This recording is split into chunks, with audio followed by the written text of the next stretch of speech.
On a chilly morning in October 2003, the small town of Greenfield, New York, woke up to the sound of leaves crunching underfoot and the smell of wood smoke in the air. Everyone in town knew each other. They waved from their porches, shared pies at church events, and left their doors unlocked. But that day would be different. Olivia Smith, a kind woman of 32, left her little white house at 8 a.m. She was carrying her favorite blue mug, filled with hot coffee. She loved that mug because her niece painted little yellow flowers on it. Olivia planned to stop at the bakery, then go to work at the library, but she never made it there. Her red car was found later that afternoon, parked on the side of an empty road. The door was left wide open. Inside, her purse sat untouched. Her coffee mug was still in the cup holder, half full, the steam long gone. The people of Greenfield gathered that night, whispering in fear. Olivia had disappeared, and no one knew why. It felt like the heart of the town had been stolen. When Olivia didn't come home, her mother, Ruth, called the police. Sheriff Daniel Harper, a tall man with grey hair and tired eyes, quickly came to the Smith home. "Don't worry, Mrs. Smith," he said. "We'll find her." By evening, volunteers searched the roads, woods and creeks around Greenfield. Children held flashlights calling, "Olivia, Olivia!" But the night gave no answers. The next day, the search grew. Helicopters hovered above the hills. Dogs sniffed through fields. Neighbors brought food and hot coffee to the volunteers, but every path led to nothing. Olivia was gone. The only clue was her red car and the coffee mug sitting inside it. Police carefully placed the mug in a plastic bag and wrote down the time, 6:27 p.m. They dusted it for fingerprints, but the technology in 2003 was slow. The smudges on the mug looked blurry, almost useless. Weeks passed, hope faded. News vans came and went. Greenfield turned quiet again, but not the same. Families locked their doors at night. Mothers held their children closer. Olivia's family kept her picture on the porch with candles burning. The town prayed, but no answers came. Months turned into years. Olivia's case became a cold case. That meant the police had no new clues, no suspects, no way to solve it. The files were boxed up and pushed into a dusty storage room in the basement of the sheriff's office. Olivia's family never gave up. Her mother lit a candle every night in the window. Her brother visited the roadside where her car had been found. Sometimes he left flowers. Sometimes he just stood there in silence, hoping for a sign. The townspeople still whispered about her. Some thought she had run away.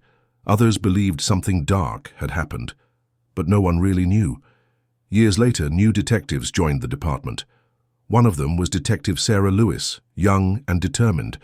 She asked about old cases and was given Olivia's file. In the stack of photos and reports, she noticed the coffee mug. "Was this ever tested again?" she asked. "No," said the older officer. "The print was too faint." Sarah didn't believe in giving up.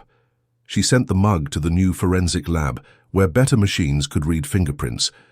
Weeks later, the computer beeped. A name appeared on the screen. The town's silence was about to be broken. Detective Sarah Lewis sat at her desk when the computer made a sharp beep.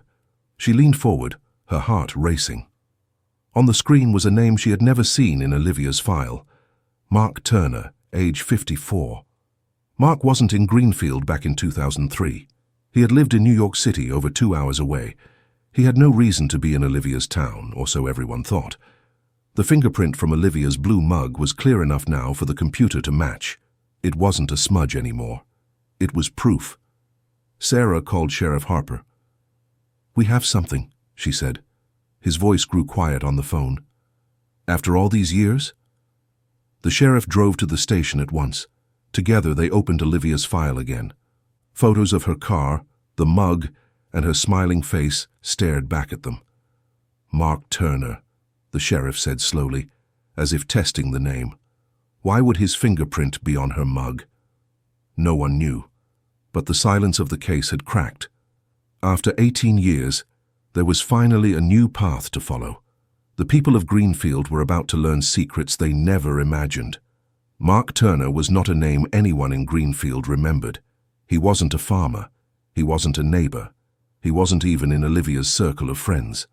Detective Sarah began digging. She found out that back in 2003, Mark had been a repairman who sometimes traveled to small towns to fix broken machines. He had done jobs in areas around Greenfield, but no record showed him in town the day Olivia vanished. Could he have been here quietly? Sarah wondered. She drove to the old garage where Mark once worked. The owner, now retired, remembered him. He was a quiet man, the owner said. Kept to himself, never trusted him much. Something in his eyes. Sarah shivered. She checked records again. In 2004, Mark had suddenly moved to Florida. No one knew why. Back at the sheriff's office, the team pinned Olivia's photo to a new board. Beside it, they pinned Mark's. Two faces, one loved, one mysterious, stared back at them. Why was he here? What did he want? Sarah whispered. The town, once silent, began to buzz with questions. The sheriff and Detective Sarah drove through Greenfield, knocking on doors. They asked everyone who had known Olivia if they remembered a stranger back in 2003. Mrs. Klein, who lived near the road where Olivia's car was found, said softly, "Yes, I do remember a tall man standing by a red car that day, but I thought it was someone helping her." Another neighbor said she remembered a strange truck parked near the creek. No one thought much of it at the time. Piece by piece, the puzzle began to take shape. Detective Sarah shared the new fingerprint match with Olivia's family. Her mother, Ruth, held Sarah's hand tightly. Tears filled her eyes. "After all these years, we might finally know what happened to my daughter."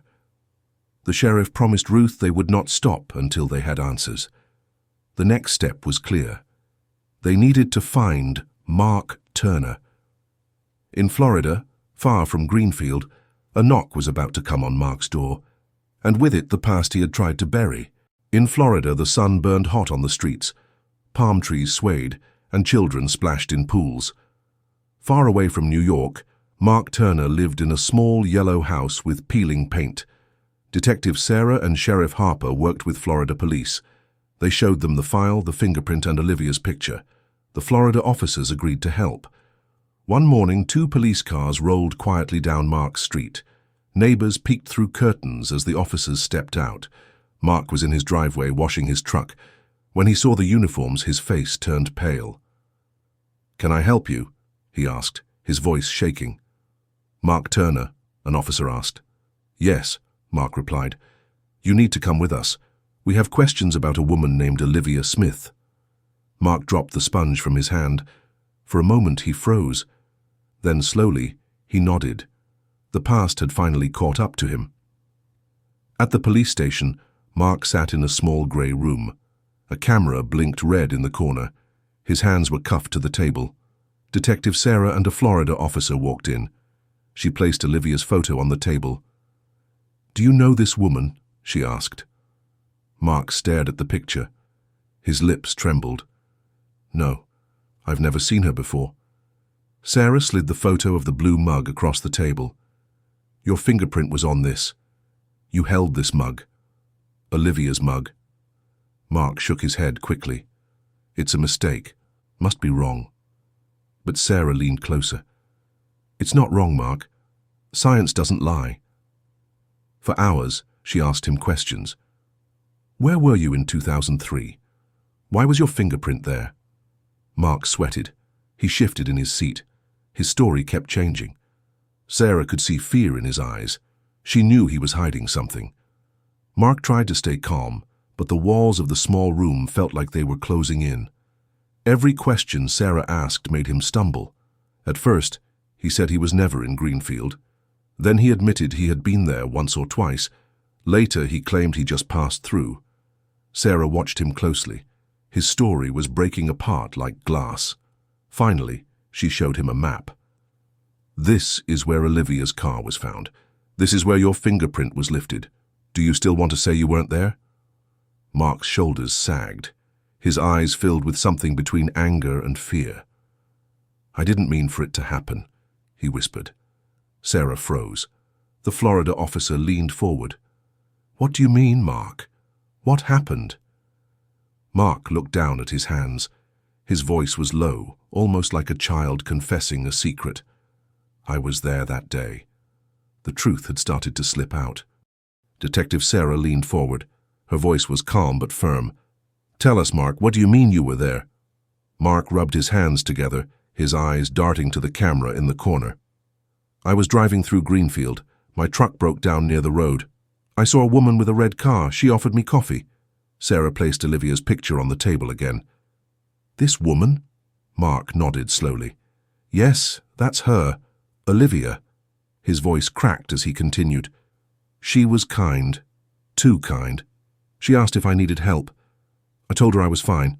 But then—" He stopped, breathing hard. Sarah waited. "Then what?" Mark swallowed. "We argued. I don't even remember why. She told me she had to leave. She turned her back." The room fell silent. Mark whispered, "I lost control. I didn't mean for it to go that far." Sarah's heart pounded. For the first time in 18 years, the truth was leaking out. Mark's words were shaky as he spoke. "After I hit her, she fell. She wasn't moving." Sarah's chest tightened. "Where did this happen, Mark?" He pointed to the map on the table near Patterson Creek, the same area searchers had combed years ago. "I panicked," he said, his voice trembling. "I carried her to the woods. I thought no one would find her there." The Florida officer wrote everything down. Sarah pressed gently. "Why did you leave her car on the road?" Mark shook his head. "I didn't think. I just wanted to get away. But before I left, I picked up her coffee mug. I was nervous. I didn't realize I left my fingerprint." Sarah closed her eyes for a moment. The coffee mug, the one piece of evidence that had waited almost 2 decades, had finally spoken.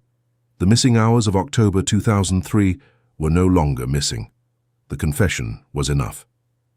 Sheriff Harper, who had flown down to Florida, stepped into the room. He looked at Mark with steady eyes. "Mark Turner, you are under arrest for the murder of Olivia Smith," the sheriff said firmly. Mark's face drained of color. He didn't fight. He didn't speak. His shoulders slumped as the officers pulled him to his feet and clicked the cold handcuffs around his wrists. Outside the station, news crews had gathered. Cameras flashed as Mark was led into a police car. The story was no longer a quiet secret. It was breaking across the country. Back in Greenfield, Olivia's mother, Ruth, answered the phone. It was Detective Sarah. "Mrs. Smith," Sarah said softly, "we found him. The man who hurt Olivia. He confessed." Ruth's voice broke into sobs. "After all these years." The candles on her porch still burned that night, but this time they were joined by a glimmer of justice. The first witness was Frank, the diner owner. He walked to the stand, hat in hand, his eyes heavy with age and memory. "I remember that day," Frank said. "Olivia came in, smiling like always. She ordered apple pie to take home.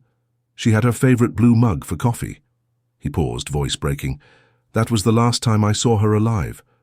The prosecutor asked, "Did you see anyone else near her that day?" Frank nodded slowly. "Yes, Mark Turner. He sat at the counter. He barely spoke, but he kept staring at her." Gasps filled the courtroom. Olivia's family held each other. Mark shifted uncomfortably in his seat. He avoided everyone's eyes. Frank's words hung in the air, heavy as stone. Olivia had been seen. Mark had been there. The pieces were beginning to fit. Next came Mrs. Henderson, Olivia's neighbor. She carried a worn notebook, her hands shaking. "I wrote things down that day," she said softly, "because something felt wrong." She explained how she saw Olivia's red car parked oddly near the road. It wasn't like her. The door was open. It made no sense. She also remembered a truck, an old grey one, parked behind the trees. "I didn't know whose it was back then," she admitted, "but now I think it was Mark's." The jury leaned forward, listening closely. The prosecutor held up a picture of Mark's old truck. "Is this the one you saw?" Mrs. Henderson's voice cracked. "Yes, that's the truck." Mark's face turned pale. He rubbed his forehead, whispering something to his lawyer.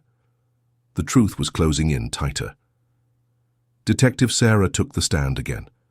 She held up the evidence bag with the blue mug inside. This mug was Olivia's, she said. It was found in her abandoned car. And this fingerprint, she pointed to the enlarged image on the screen, belongs to Mark Turner. The courtroom grew silent. No coughs, no whispers, just silence. The prosecutor asked, "Detective, could this fingerprint belong to anyone else?" Sarah answered firmly, "No, it is 100% his." Mark slammed his cuffed hand on the table. "It was an accident," he shouted, his voice shaking. The judge banged the gavel. "Order! Order in the court!" But it was too late. The room exploded in cries and gasps. Olivia's family wept openly. The townspeople shook their heads. The mask was slipping. Mark had finally let the truth show in front of everyone. The first witness was Frank, the diner owner. He walked to the stand, hat in hand, his eyes heavy with age and memory. "I remember that day," Frank said. "Olivia came in, smiling like always. She ordered apple pie to take home. She had her favorite blue mug for coffee." He paused, voice breaking. "That was the last time I saw her alive." The prosecutor asked, "Did you see anyone else near her that day?" Frank nodded slowly. "Yes, Mark Turner. He sat at the counter. He barely spoke, but he kept staring at her." Gasps filled the courtroom. Olivia's family held each other. Mark shifted uncomfortably in his seat. He avoided everyone's eyes. Frank's words hung in the air, heavy as stone. Olivia had been seen. Mark had been there. The pieces were beginning to fit. Next came Mrs. Henderson, Olivia's neighbor. She carried a worn notebook, her hands shaking. "I wrote things down that day," she said softly, "because something felt wrong." She explained how she saw Olivia's red car parked oddly near the road. It wasn't like her. The door was open. It made no sense. She also remembered a truck, an old grey one, parked behind the trees. "I didn't know whose it was back then," she admitted, "but now I think it was Mark's." The jury leaned forward, listening closely. The prosecutor held up a picture of Mark's old truck. "Is this the one you saw?" Mrs. Henderson's voice cracked. "Yes, that's the truck." Mark's face turned pale. He rubbed his forehead, whispering something to his lawyer. The truth was closing in tighter. Detective Sarah took the stand again. She held up the evidence bag with the blue mug inside. "This mug was Olivia's," she said. "It was found in her abandoned car. And this fingerprint," she pointed to the enlarged image on the screen, "belongs to Mark Turner." The courtroom grew silent. No coughs, no whispers, just silence. The prosecutor asked, "Detective, could this fingerprint belong to anyone else?" Sarah answered firmly, "No, it is 100% his." Mark slammed his cuffed hand on the table. "It was an accident," he shouted, his voice shaking. The judge banged the gavel. "Order! Order in the court!" But it was too late. The room exploded in cries and gasps. Olivia's family wept openly. The townspeople shook their heads. The mask was slipping. Mark had finally let the truth show in front of everyone. After his outburst, Mark sat back down. His lawyer whispered in his ear, but Mark shook his head. He looked tired, like a man carrying a secret too heavy for 20 years. The judge said firmly, "Mr. Turner, do you wish to speak?" Mark nodded. "Yes, Your Honor." The courtroom leaned forward. People barely breathed. For years, they had wondered what happened to Olivia. Now the man accused was ready to tell his side. Mark's voice trembled. "I didn't plan it. I never meant for it to go that far." Mrs. Smith buried her face in her hands. The prosecutor stood. "Then tell us what you did to Olivia Smith." Mark swallowed hard. The truth was finally coming. Mark began slowly, his words uneven. "I followed her that day," he admitted. "She left the diner and I drove behind her. I don't know why. Maybe I just wanted to talk." He said Olivia pulled over near the woods. "I walked up to her car. She looked nervous. She told me to leave her alone." The courtroom was silent, every ear listening. "I lost my temper," Mark whispered. "We argued. She tried to get away. I grabbed her arm. She fell. She hit her head on a rock." Gasps filled the room. Olivia's brother clenched his fists. Mrs. Smith sobbed louder. "I panicked," Mark continued. "I didn't call for help. I carried her deeper into the woods. I left her there, and I ran." The truth spilled out like a wound finally opened. The courtroom buzzed with anger, sorrow, and disbelief. "You left her?" the prosecutor asked sharply. Mark nodded, his face pale. "Yes, I was scared. I thought I'd go to jail. I thought if I disappeared, no one would ever know."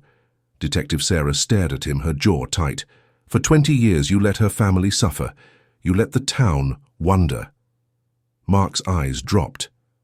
"I know," he whispered. The judge's gavel slammed. "Order. This case will continue tomorrow. Court is adjourned." As people filed out, Mrs. Smith was helped to her feet. She clutched Olivia's scarf, her tears soaking the fabric. Outside, reporters shouted questions. "Did you hear his confession? Do you believe him?" The people of Greenfield didn't need reporters to tell them. They had finally heard the truth, Olivia's story, spoken by the man who had taken her away. The trial was far from over, but the silence of 20 years had been broken.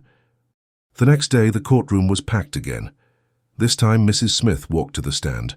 Her hands shook as she held Olivia's scarf. "My daughter was everything to me," she began, her voice breaking. "She was kind, gentle, and full of life. For 20 years, I woke up every morning wondering what happened to her." Tears slid down her cheeks. "Now I know. And it hurts even more because she trusted people. She would have helped anyone, even him." She pointed toward Mark. The room was silent except for quiet sobs. Even some jurors wiped their eyes. Mrs. Smith's words were not just testimony. They were a wound laid bare for everyone to see. As more witnesses spoke, the jury listened closely. They saw the fingerprint. They heard the confession. They listened to the family's pain. One juror, a teacher from Greenfield, scribbled notes furiously. Another, a retired veteran, stared at Mark with cold eyes. The prosecutor reminded them, "This case isn't about mistakes. It's about a choice." Mark Turner chose to leave Olivia in the woods. He chose silence for 20 years. The jurors nodded slowly. The weight of their duty pressed heavy on their shoulders. They weren't just deciding Mark's fate. They were carrying the voice of Olivia Smith. Finally, the lawyers stood for their closing words. The prosecutor's voice was strong. "Ladies and gentlemen, Olivia deserved better. She deserved life. Mark Turner took that from her. The evidence is clear. The fingerprint, the witnesses, and his own confession prove it. Give Olivia the justice she has waited for." Then Mark's lawyer rose. His tone was softer. He panicked. He made a terrible mistake. But it was not planned. Do not call him a monster. He is guilty of a crime, yes, but not murder in the first degree. The jury watched both sides carefully. When the judge dismissed them to deliberate, the entire courtroom held its breath. Would Olivia finally have justice after 20 years? The answer was only hours away. The jury filed into a quiet room. The door closed behind them. On the table lay the evidence, photos of Olivia, the mug with the fingerprint, and transcripts of Mark's confession. For hours, they spoke in low voices. One juror said, "He confessed. He left her there. That's murder." Another shook her head. "But he says it was an accident. Is that enough for first degree?" They argued. They cried. They thought of Olivia. The weight of 20 years of silence pressed on their shoulders. Finally, after long hours, the foreman stood. "We have reached a decision." The courtroom filled once more. Olivia's family sat holding hands. Mark sat stiff, eyes fixed on the floor. The judge asked, "Jury, have you reached a verdict?" The foreman stood, voice steady. "We have, Your Honor." He handed a slip of paper to the bailiff, who passed it to the judge. The judge read aloud, "On the charge of murder in the second degree, we find the defendant, Mark Turner, son guilty." Gasps filled the room.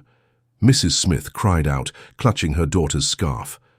Olivia's brother held her as tears rolled down his face. Mark slumped in his chair. The gavel struck. Justice had been spoken. News spread quickly through Greenfield. Bells rang at the church. Neighbors hugged in the streets. Candles were lit again, not just for remembrance, but for justice finally found. At the diner, Frank placed Olivia's favorite blue mug on the counter. "She'll never be forgotten," he said softly. Mrs. Smith stood on her porch that night, candles glowing all around. She whispered into the air, "We did it." Weeks later, the courtroom filled again. This time it wasn't for questions, it was for judgment. Mark Turner stood before the judge. His hands trembled. His face looked pale, older than his years. The judge's voice was steady. "Mark Turner, for the murder of Olivia Smith, you are sentenced to life in prison without parole." The gavel struck. The sound echoed like thunder. Mrs. Smith closed her eyes and whispered, "Thank you." Mark lowered his head. The weight of his actions, carried for 20 years, had finally locked him away. That evening the town gathered in the square. Hundreds of candles glowed in the night, their flames dancing in the cool breeze. Frank from the diner spoke softly. "Olivia was one of us. She was kind, loving, and she gave more than she ever asked for. Tonight, we honor her." Children placed flowers around Olivia's picture. Neighbors held hands. The church bells rang slowly, each chime carrying her memory into the night sky. Mrs. Smith lit the largest candle of all. Its glow was strong, steady, and bright, just like Olivia's spirit. As the years of silence ended, Greenfield found peace. The pain of loss would never fully leave, but justice had given the town something it had long prayed for: closure. Detective Sarah returned to New York. On her desk, she placed a photo of Olivia beside her case files. "We did it," she whispered. Your voice was finally heard. In Greenfield, life slowly returned to normal. The diner reopened its doors with laughter. The church bells rang on Sundays. And on every October night, a single candle still burned on Mrs. Smith's porch. It was not just a light of sorrow, but a light of love, a promise that Olivia Smith would never, ever be forgotten. One rainy afternoon in New York City, Detective Sarah sat at her desk. She had just finished reading Olivia's case notes for the 100th time. She never let herself forget. Then, her captain walked in with a brown folder. "Sarah, another cold case," he said, placing it in front of her. The folder felt heavy in her hands. She opened it slowly. Inside were pictures of another young woman, missing since 2005. The case had gone nowhere for years. Sarah stared at the photos. Something about the fear in the family's eyes reminded her of Mrs. Smith. She whispered to herself, "I can't let this happen again." Sarah carried Olivia's story in her heart, like a lantern in the dark. She remembered the fingerprint that solved the mystery. She remembered the community that never gave up. Those lessons became her strength.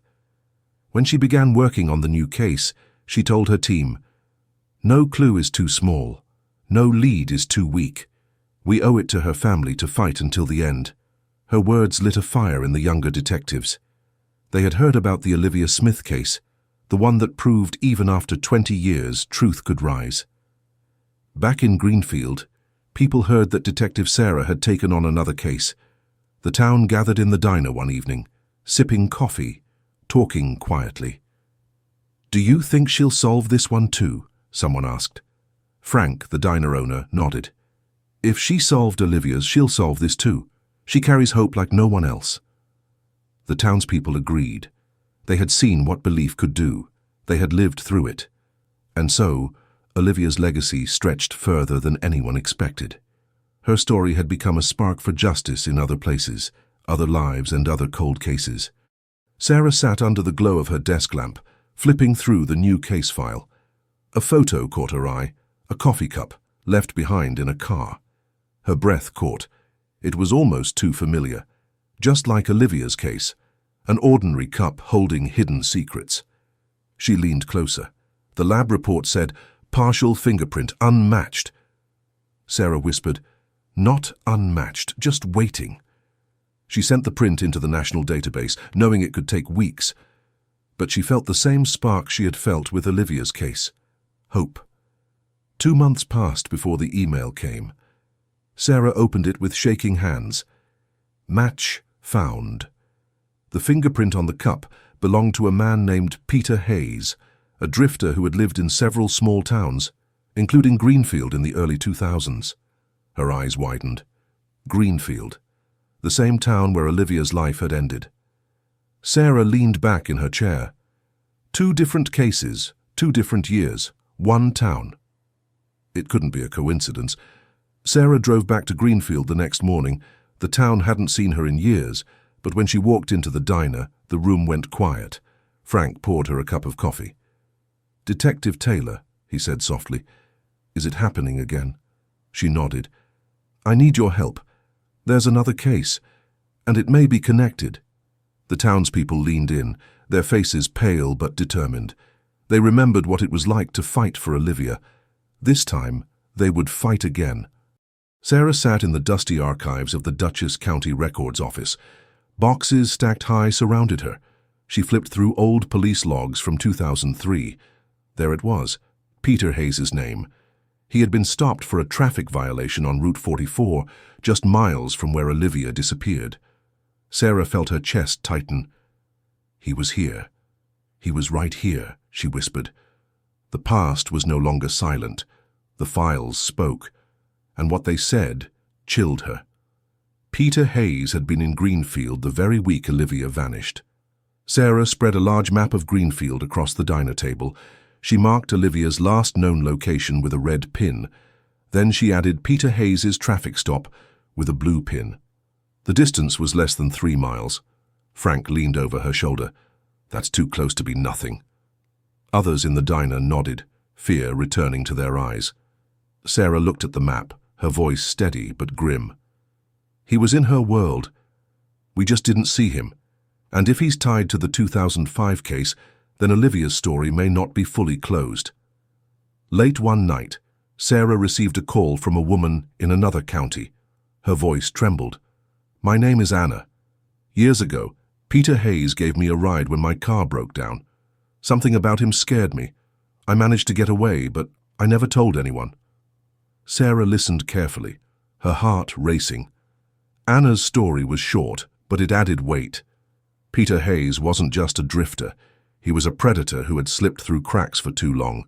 And now, with Olivia's memory guiding her, Sarah knew she was closing in on the truth. Sarah sat in the dusty archives of the Dutchess County Records Office. Boxes stacked high surrounded her.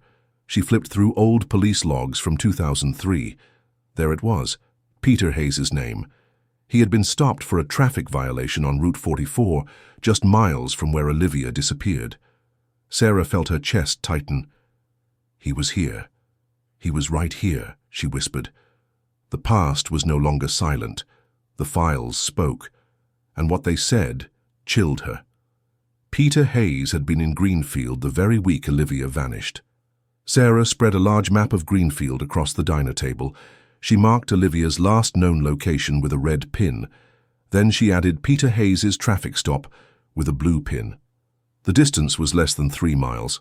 Frank leaned over her shoulder. "That's too close to be nothing." Others in the diner nodded, fear returning to their eyes. Sarah looked at the map, her voice steady but grim. "He was in her world. We just didn't see him. And if he's tied to the 2005 case, then Olivia's story may not be fully closed." Late one night, Sarah received a call from a woman in another county. Her voice trembled. "My name is Anna. Years ago, Peter Hayes gave me a ride when my car broke down. Something about him scared me. I managed to get away, but I never told anyone." Sarah listened carefully, her heart racing. Anna's story was short, but it added weight. Peter Hayes wasn't just a drifter. He was a predator who had slipped through cracks for too long. And now, with Olivia's memory guiding her, Sarah knew she was closing in on the truth. For weeks, Sarah worked around the clock. She followed paper trails, traced phone calls, and pulled motel records. One morning, a lead finally surfaced. A clerk in a small town upstate remembered a man who fit Hayes' description. He kept to himself, paid in cash, drove an old pickup, the clerk said. Sarah's heart pounded. The location was less than 2 hours from Greenfield. She gathered her team. This could be it. 20 years of shadows. Let's end it. The drive north was tense. Rain streaked across the windshield, the wipers beating like a drum. Sarah gripped the wheel, her jaw set. As they approached the cabin Hayes had rented, the woods felt eerily still. The air was heavy, thick with silence. Her partner whispered, "Do you think he knows we're coming?" Sarah kept her eyes on the cabin. "He's been running for 20 years. Tonight, he stops." The team surrounded the cabin, flashlights cutting through the darkness. Inside, Hayes sat at a table, a half-empty bottle beside him. When he heard the knock, his face went pale. "Peter Hayes," Sarah's voice rang out. "This is Detective Taylor. We know who you are. Step outside with your hands up." For a long moment, nothing moved. The woods held its breath. Then the door creaked open. Hayes appeared, older now, his eyes tired but defiant. His hands rose slowly into the night. Sarah's heart raced. After decades of silence, the man who haunted Olivia's shadow finally stood before her. Under the cold glow of the station lights, Peter Hayes sat chained to a metal chair. His hands trembled, but his eyes still held a defiant edge. Sarah stepped into the room, a folder tucked under her arm.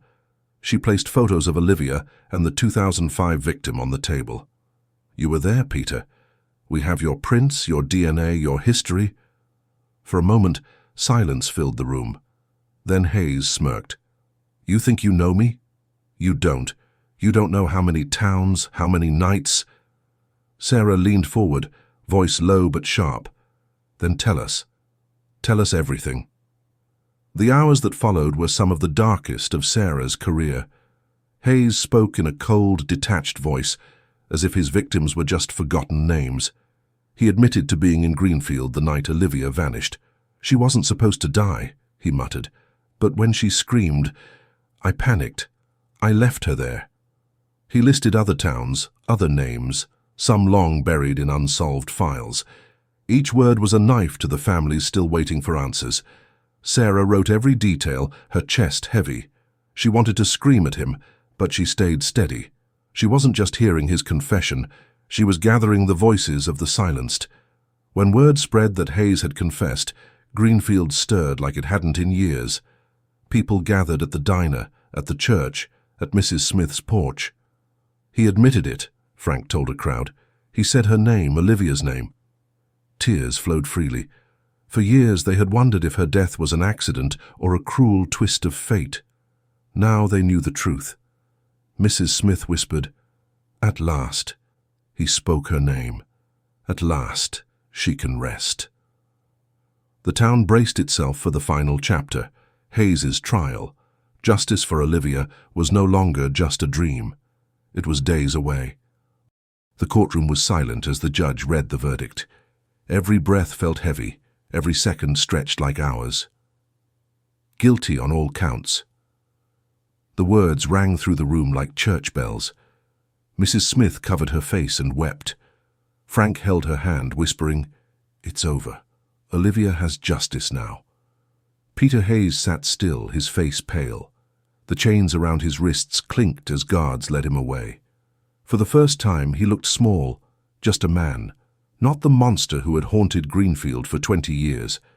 Outside, the town gathered in the square. Candles flickered in the cool night air. People spoke Olivia's name, remembering her smile, her kindness, the light she had brought into their lives. Detective Sarah Taylor stood at the edge of the crowd, watching. She felt the weight of every long night, every file, every tear shed. But she also felt pride, because Olivia's story had finally been told, and the truth had broken through the silence. The town of Greenfield would never forget Olivia Smith, but now they could finally begin to heal.